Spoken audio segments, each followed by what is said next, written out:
අයිබෝන් වල හැමෝටම ඊයේ දින IPL තරඟය පැවතුනේ ලක්නව් සුපර් හා දිල්ලි කැපිටල් කණ්ඩායම් දෙක අතර දිල්ලි කැපිටල් කණ්ඩායම වෙනුවෙන් ආරම්භක පිතිකරු ලෙසට ක්‍රීඩා කළ ශ්‍රී ලංකා සුපිරි පිතිකරු පැතුම් නිස්සංකහට ශ්‍රී මංගල IPL තරඟය තුල රැස් කිරීමට හැකියුනේ 1 ලකුණක් පමණයි.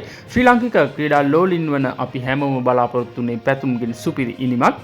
කොහොමුණත් මේ ආරම්භයක් පමණයි. ශ්‍රී ලංකා කණ්ඩායම කොතරම් දුර්වල මට්ටමක පසුගිය තරඟාවලිය තුල ක්‍රීඩා කළත් පැතුම් ඔහුගේ ක්‍රියාදාමය එහෙමත් නැත්නම් ඔහුගේ සුපුරුදු රිත්මය ඉතා හොඳින් ඉටු කළ දක්ෂ ක්‍රීඩකයෙක්. තවත් තරඟ රාශියක් IPL තරඟාවලිය තුල පැවැත්වෙනවා. අනිවාර්යයෙන්ම පැතුම් ඉදිරි තරඟ තුල දක්ෂතා අතරට එනවා. ඒකේ කතා දෙකක් නැහැ. ඉතින් මේ අතර පසුගිය දින කිහිපය පුරාම නුවන් තුෂාර පිළිබඳව පුවත් සමාජ මාධ්‍ය ඔස්සේ පළ වුණා.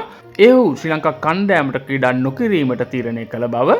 එය අද දින තවත් වැඩි වශයෙන් කතා වුණේ නුවන් තුෂාර 2026 IPL තරඟාවලියට සහභාගී විය හැකි වන ලෙසට විරෝධතා නොමැති සහතිකයක් නිකුත් කරන ලෙසට ශ්‍රී ලංකා ක්‍රිකට් ආයතනයට නියෝගයක් නිකුත් කරන ලෙසට ඉල්ලීමක් කර නුවන් තුෂාර විසින් කොළඹ දිස්ත්‍රික් අධිකරණයට නඩුවක් ගොනු කර තිබීම.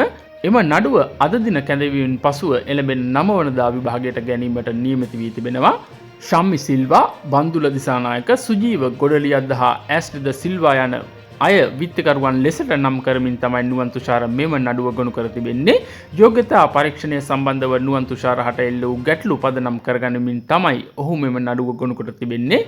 එසේම ජාතික කණ්ඩායම තුලට තමන් තෝරා නොගන්නා බවට නුවන් තුෂාර හට දන්වා තිබෙන බවට ඔහු වැඩිදුරටත් කරුණු දක්වමින් තමයි මේ නඩුව ගොනු කොට තිබෙන්නේ. කොහොමුණත් මෙවන් තීරණයක් ගනිමින් නුවන් තුෂාරගත් තීරණයට සාධාරණ තීරණයක් ලෙසට ඒ ජයගනව ඇති බවට තමයි කවුරුත් දකින කරුණක් වෙන්නේ. ශ්‍රී ලංකා කණ්ඩායමේ සියලු ක්‍රීඩකින් හසුරුවන මේ ක්‍රූර පාලනය මේ අයුරින්ම ඉදිරියට ක්‍රියාත්මක වෙයි.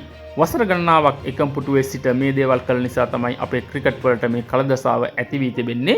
රජය ඍජුවම දැන් සිටවත් මේ පාලනය කිරීමට පියවර ගත යුතුයි.